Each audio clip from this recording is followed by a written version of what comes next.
ñu nekk ci site bi ñooy laajte ministre bi vraiment ñoom yow lañ tabb ñoom en tout cas ñi nekk ci xam nga ñiy wax loolu fan yii yëpp dama koy gis ci site yi ak di ko gis ci plateforme yu bëri mais dama leen bëgg a wax ni waaw dama leen di bëgg a delloo ci discours Ousmane Sonko à Mbour bi ñuy tëj campagne bi ñun ñëwuñu laaj baatu Sénégalais yi pour xëccoo poste Ousmane li mu wax lu leer la te loolu mu wax loolu la Bassirou Diomaye Faye wax loolu moo nekk ci programme bi on va mettre à tous les niveaux de responsabilité ñoo xam ne am nañ compétence yi am nañ vraiment tous les critères requis pour que ñu mën leen a dénk ay responsabilités. critères yooyu yow da nga ko amul muy poste ministre muy poste directeur muy lu mën a doon parce que déjà ñun dañuy def appel à candidature ministre nag amul appel à candidature li ci am mooy c'est des postes politiques yoo xam ni kenn koy jox dañu jàpp ne dafa war a xarañ domaine bi ñu koy jox daf ko war a xam mën ko maintenant nag ñay doxal ca direction ya loolu day am appel à candidature parce que bëgguñu un ministre politique boo xam day nekk tamit di def de la politique politicienne au niveau des directions générales et des autres directions kooku loolu moom lu leer la toutes les directions importantes yi nga xam ne moo nekk ci bànqaasu état appel à candidature la ñuy def pour que kenn du ci def benn parparlo comme li daan am ay benn directeur boo xam ne faalewul ministre am parce que dafa jàpp ne Macky Sall la ko fa teg loolu day jeex dañuy teg des hommes et des femmes compétents yoo xam ne mën nañoo jiite les différents secteurs donc de l'État loolu c'est important. D'accord bien bi nag man je ne mets jamais ma personne en avant parce que la ma waxoon ca législative yi lay waxaat le président Bassirou Diomaye Faye kenn du ko teg pression ñun ñëpp ñun leaders yi nous avons une coalition qui est forte au moins de 170 leaders yoo xam ni ku ci nekk ñii yi ngi yore seen i mouvement ñii ñi ngi yore seen i parti politique ñii c'est des personnalités indépendantes. D'accord te gëm naa ni le président Bassirou Diomaye Faye du fi def un gouvernement pléthorique parce que man damay proposer ñu condenser les ministères par exemple il y a beaucoup de ministères yoo xam ni jàpp naa war nañ ko mun boole. donc wax ni Dame Mbodj forcément nañ ko def le ministre de l'éducation loolu xër la rek bu gaa yi am mais le président Bassirou Diomaye Faye mooy tànn ki nga xam ne jàpp na ni bu ko dénkee secteur bu mu munti doon mën na ko doxal. loolu nag seen dama leen koy bàyyee ñoom ñi koy wax. mais daal en tout cas man. ñu dénk ma ak ñu ñàkk maa dénk li ma gëm mooy je resterai aux côtés du président de la République pour di ko wax li ma xalaat di ko dooleel pour mu mën a doxal le projet bi tax sénégalais yi fal ñu fal ko à la tête du pays man ci loolu laay nekk kenn du ma dégg ci leneen. xëccoo ay poste ak yooyu kenn du ma ci dégg parce que man dama gëm ni bu ñu bëggee jariñ Sénégal. waaw jariñ réew mi dañoo war a fàtte suñu bopp yi surtout que kii tax kii nday mbill ki tax lii lépp am tey boo moytuwul moom sax du am poste muy président Ousmane Sonko comme ni ko nit ñi waxee fal na ay maire te moom peut-être nekk na maire Ziguinchor jóge ca fal ay député te nekkul député jóge ca ñëw tey fal président de la République te du président kon nag kooku ku xool ci moom kon waroo xëccoo poste kon man li ma gëm mooy suñu président de la République dénkee ay responsabilité dinañ ko jël doxal ko bu ñu dénkee lu nu àttan daana ko lii àttan nañ ko mën nañ ko suñu dénkul tamit gis keneen kum jàpp ni moo ñu ëpp ay compétences wala moo ñu ëpp niveau de maîtrise du secteur donné wala du département ministériel wala beneen bu mën a doon dañ ko koy nangul ba noppi ànd ak moom ci choix bi parce que ñun leen a ñor mooy ñu réussir la mission donc maintenant nag léegi pour ñëw nag ci éducation waaw ñu baral jéegoy daab waaw pour ñëw nag ci éducation man secteur sama secteur la ñëpp xam nañ ko dama yàgg a wax ne ministre yi fi Macky Sall teg depuis 2012 amuñu maîtrise des questions techniques pour jiite éducation Macky Sall bu ñu dee wax secteur bu mu gën a lajj ci 12 ans yi secteur éducation bokk na ci xamul tax Macky Sall n'a jamais eu une vision claire pour l'éducation xamul lu mu def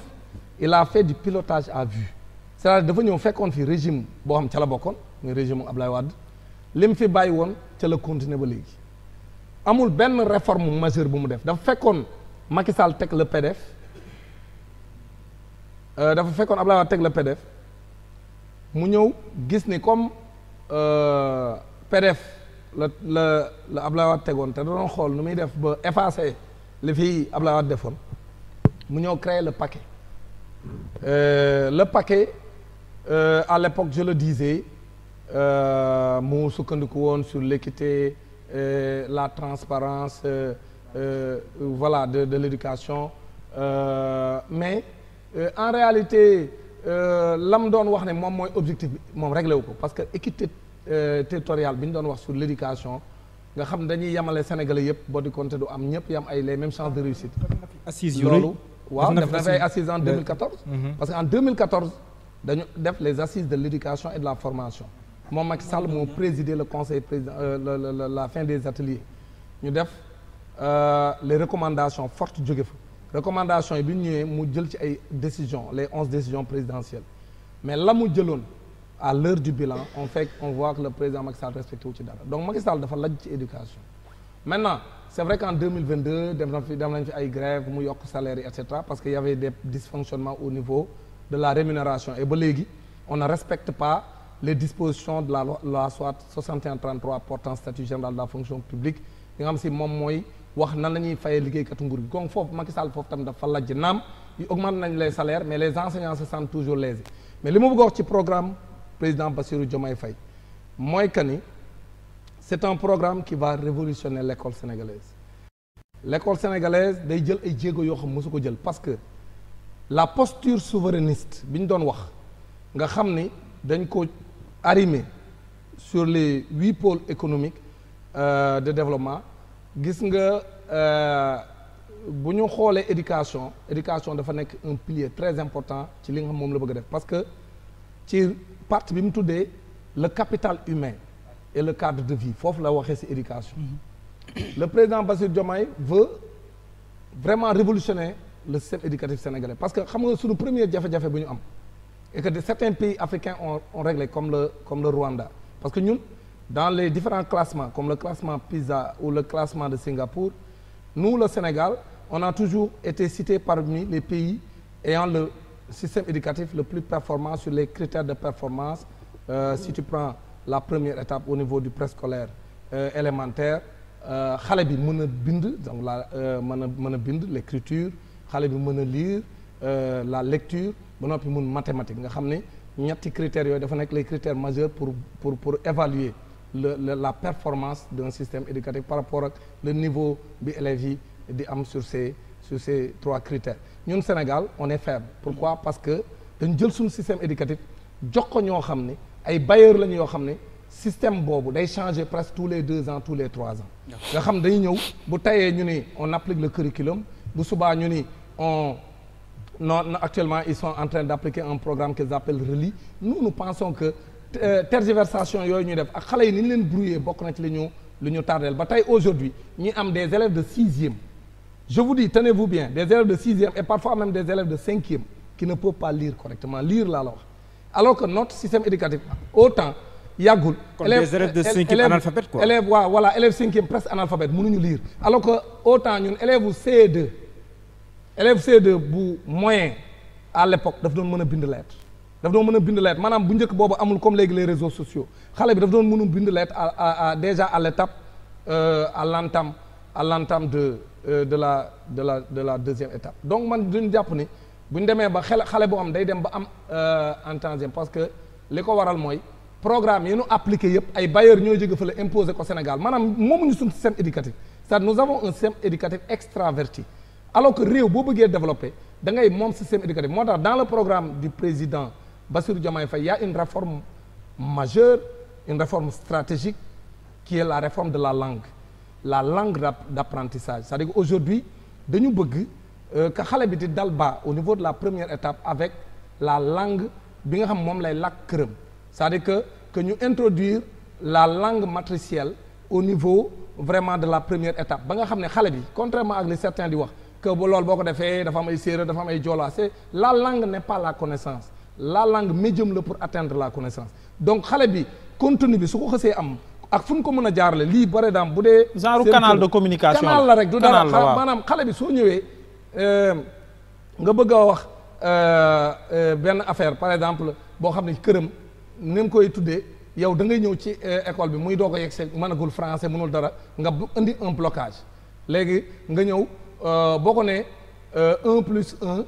égal et cetera yëpp ma ngay xool parce que ci làkku jàmbur nga koy waxee mais boo ñëwee ne ko jëlal benn ma ngay wax benn bi kii yee ko jël xale bi âge bu mënti am bu dalee da koy mën nga ne ko benn ngi noonu jëlal benn dolli ci benn da koy mën xam parce que mi ngi koy wax mi ngi mathématique pourtant mi ngi jàng léegi loo am mën la ñaar laa am pourtant que lay wax 1 plus 1 égale 2 c'est la même chose parce que li ñu soxla mooy le contenu donc réforme boobu c'est une réforme majeure te dañ koy mun def. dans les loolu da ngeen koy indi concrètement dañ koy dugal et on est prêt c'est-à-dire actuellement am nañu ci xalaat bind ko teg ko c'est-à-dire que régime yi fi jaar ñoo complexé rek parce que moomuñu suñu système éducatif parce que la France ñu bëri dañuy defa ne ci économie rek la ñu noot daf ñu noot ci suñu jàng xamul tax France di def loolu parce que dafa jàpp ni boo bëggee noot réew da nga koy noot ci xel. bien sûr parce que nit ki. ku moomul làkkam moomul boppam toute langue véhicule une culture. soo bëggee jàlle la culture française ba Mohamed Diallo mën na nekk un petit français buy wax di rouler air di comporter wu comme un français voilà da nga koy dëxëñ ci culture française bi mooy li nga koy jàngal à la première étape mu màggale ko mu màgg moom loolu la gëm. si bien que moom li tax ñu fi doon werante ci ay costume ak lépp c'est parce que suñu culture la. voilà léegi nag loolu ñu ngi koy wax sur le plan culturel mais dafa war a ñëw nag ci njàng mi. gis nga bu ñu jiitoo ci suñuy doom. gis nga les assises de l'éducation yu Mohamed Diallo di wax gis nga les assises de l'éducation dafa defoon ay réformes majeures sur d'abord la réforme de la langue ñu jël langue yi nga xam ne c'est des langues codifiées xale yi di ci dale pas ñoom la ñuy wax parce que Macky Sall pendant tous les 12 ans xam nga lu ko rey mooy ñoom dañuy wax introduction des langues nationales non langue nationale xale yi ñu ngi koy làkk doo ko introduire mais c'est l'apprentissage à partir des langues nationales c'est-à-dire il y a une différence entre apprendre les langues nationales et apprendre dans les langues nationales donc en réalité ñun li ñuy wax daf leer suñu bopp beneen bi mooy l'éducation religieuse est-ce que xam nga Mohamed man sama doom maa ngi ko teg ci système boo xam ne su ma seen moom la Sénégal jàng te Sénégal yu bëri commencé nañ ko naan léegi pour donner l'exemple des enfants yi nga xam ni dañuy jàng alxuraan xam nga xale yooyu jàng alxuraan à la première étape nga xale yi bu ñu ñëwee dama lay jox exemple c'est-à-dire que man bu ma jëlee sama doom bu am 6 ans ma yóbbu ko alxuraan mu def 3 ans dina su génnee 9 ans nga l'école élémentaire au lieu mu def 6 ans 3 ans lay def dañuy condenser le programme mu def ko en 3 ans su paree buy def moyen dañ koy condenser mu def 3 ans au lieu de 4 ans su demee dans le secondaire dañ koy condenser mu def 2 ans si bien que du am benn retard day ñëw am bac à 17 18 ans ba pare day jàng li ay moroomam jàng ba noppi day am lu mu leen rayo mooy dañuy njëkk ci moom def ci moom diine te diine boobu ñuy def ci moom day am jeexital dans la société parce que sunu askan li ñu metti ci sunu askan bis bu ñu tàggatoon sunuy doom ci sunu diine bañ a am ay complexe ñu gëmloo ni diine waroo ko dugal ci njàngam alors que diine mooy defar nit. La meilleure éducation elle est religieuse. Elle est religieuse quel que soit camp bu mu doon parce que àdduna bi ñëw ñu fi pour fétal suñuy doom bu ëllëgee yow sa doom boo ko fétalee bu ëllëg mënta jaamu yàlla te nga ne ab jullit nga même mën nañ ko wax ci chrétien bi mënta julli mënta woor mënta jaamu yàlla mënta alxuraan xamul jaar yonent bi sallallahu alayhi wasallam mais xale boobu même bu réussir ci zahir ci àdduna bi nii ban njëriñ la am bu ëllëgee boo génnee àdduna yàlla na yéex mun laa ñaanal. waaw mooy waral ñi nga xam ne da ngay jënd àdduna sa doom bi ñu naan lixlaas mu naan lixlaas boo demee bés ci yàlla dala koy laaj ñun amuñu complexe yooyu alors que ñun doon jiite ce que j'appelle le système qui sont là depuis 1960 les socialistes et les libéraux ils ont le complexe du français ñoom dañoo gëm ni ay complexe lañ yoo xam dañoo jàpp ni diine kenn dañ ko war a boddi au nom de la laïcité ils n'ont rien compris la laïcité ne signifie pas absence de religion laïcité mooy yow ñu may la nga nekk jullit nekk musulman kii ñu may ko mu nekk chrétien kii ñu may ko mu ni gëmul dara yéen ñett ñëpp ngeen di dund de façon harmonieuse dans le pays te kenn du yàqal sa morom dara li ñu bokk ñun ñëpp ñu bokk ko ku ci nekk li nga xam moom nga gëm nga doxal ko loolu mooy laïcité maintenant nag ñoom li ñuy tuddee laïcité mooy de l'athéisme mooy bu kenn dugal dara lu jëm ci doomu aadama yi li koy defar bu ko defee diine ñu boddi ko daane diine bu mu bokk ci école bi alors que ñoom li ñu bëgg mooy caaxaan ak le régime athée ëpp doole ci réew mi loolu lañ bëgg ba jaamu yàlla bi nga moom moo ñu fi indi ci àdduna ñu wàññi ko donc loolu tamit dañu bëgg mu dugg ci programme bi ñu assumer ko donc dañoo bëgg également les nouvelles technologies de l'éducation et de la formation ñu jox ko la place prépondérante bi mu war a am dans un système éducatif de qualité ñu jël également les sciences parce que aujourd'hui on a un système éducatif qui est trop général nous avons si tu prends le bac littéraire aujourd'hui l'essentiel de nos bacheliers ils ont le bac littéraire ñun jàpp nañ ne loolu dañoo war a am basculement on doit avoir un basculement vers la science et les technologies ñu développer de nouvelles filières arrimées vraiment à la marche du monde ba nga xam ne adduna bi ni muy doxee ñun dañuy préparer nos élites à cette compétition farouche qu'il y a dans cette mondialisation qui écrase tous les pays yi nga xam si nekkuñu aux normes donc ñun ci système boobu la ñu bëgg a dugal suñu doom préparer leen au marché de l'emploi au niveau mondial ñu mën a am ay kàngam yoo xam fii lañ leen former Sénégal du ñu am benn complexe devant qui que ce soit du ñu am benn retard par rapport à leur formation si bien que dañuy compétitif sur le marché mondial nga xam ne le Sénégal dañ koy commencer citer parmi les pays qui occupent la tête des meilleurs classements comme le classement de Singapour parce que je donne un exemple la réforme de la langue a permis à un pays comme le Rwanda qui était devancé par le Sénégal mais aujourd'hui qui nous devance tout simplement parce que ils ont fait une réforme courageuse avec le Kenya-Rwanda ils ont mis une langue boo xam ni moom moo fédéré les Rwandais ba nga xam ne actuellement xale yi Rwandais yi dañuy dal à la première étape avec cette langue qui est maîtrisée par tous les Rwandais mu imposer ko même si pare ñun dañu gëm ni du ñu imposer dara dañuy xool zone bu nekk la langue qui domine xale bi li mu mën ñu fekk si ko ci pour mu gaaw bu ñu paree ñu dugal ko également avec l'apprentissage des sciences ba noppi nag xale yi ñu teel leen na dugal ci ñu professionnaliser wu d'ailleurs loolu moo tax ñun ce qu'on va proposer mooy en tout cas loolu c'est pas écrit noir sur blanc sur le programme mais man dama gëm ni on va aller vers la fusion de tous les départements de l'éducation c'est-à-dire avoir un grand département de l'éducation boo xam ni dañuy am benn ministre bu jiite ñëpp pour rationaliser les dépenses et créer les différentes articulations entre les différents ordres d'enseignement ba noppi nag am une grande direction du préscolaire élémentaire une grande direction du moyen secondaire une grande direction de la formation professionnelle une grande direction de l'enseignement supérieur si bien que le ministre sera là pour mën a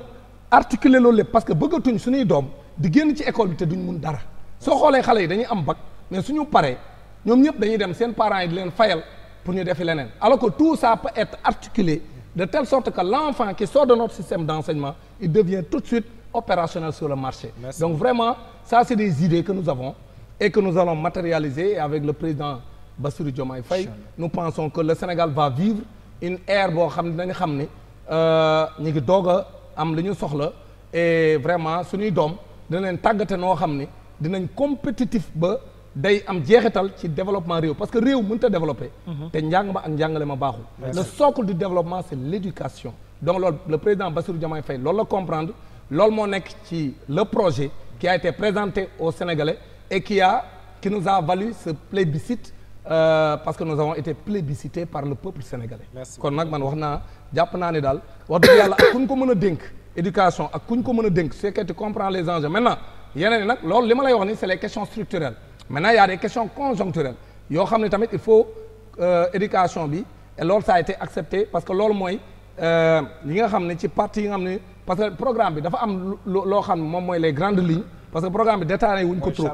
waaw charpente boobu nag dafa am ay sous-points yoo xam ne bu ci nekk mën nañ la wax fan la jëm aujourd'hui les enseignants yi may suivre il y a des questions conjoncturelles yoo xam ne ñun gëm nañ le président Bassirou Diomaye Faye mën na ko fi jëlee mooy la question des décisionnaires nga xam ne enseignants yu bëri ñu ngi xaar jonkan parce que c'est une précarité entre les décisionnaires les MEPS les METP les professeurs contractuels surtout les professeurs contractuels endurcis ak ñi nga xam ñoom ñooy xaar seen mise en position de stage les lenteurs administratives Bassirou Diomaye Faye mi ngi koy régler toujours dans cette rubrique qu'on appelle capital humain et la qualité de vie nee na day réformer notre administration ba nga xam daf koy digitaliser ba nga xam ni les procédures administratives seront plus rapides ba nga xam ne enseignant dootu xaarati ay actes d'avancement actes d'intégration actes de validation trop longtemps ba nga xam day am jeexital sur le statut parce que les statuts précaires li tax ñu bëri am ko surtout les décisionnaires c'est parce que dañu xaar lu yàgg ñu régulariser seen situation administrative mais puisque le président Bassirou Diomaye Faye va faire cette réforme de notre administration boo xam ne nee na dina bokk ci chantier yi mu nar a njëkk a def dina permettre les lenteurs administratives yi nga xam moo sonal jàngalekat yi ñu mun ko régler de façon définitive donc vraiment daal nous sommes très optimistes parce que Bassirou Diomaye Faye n'est pas un président du système c'est un président anti-système du camp souverainiste du camp panafricaniste te inchallah su dawalee 2 ans bu ko Sénégalais yi évaluer daañu xam ne ñu ngi doog a am président. Merci.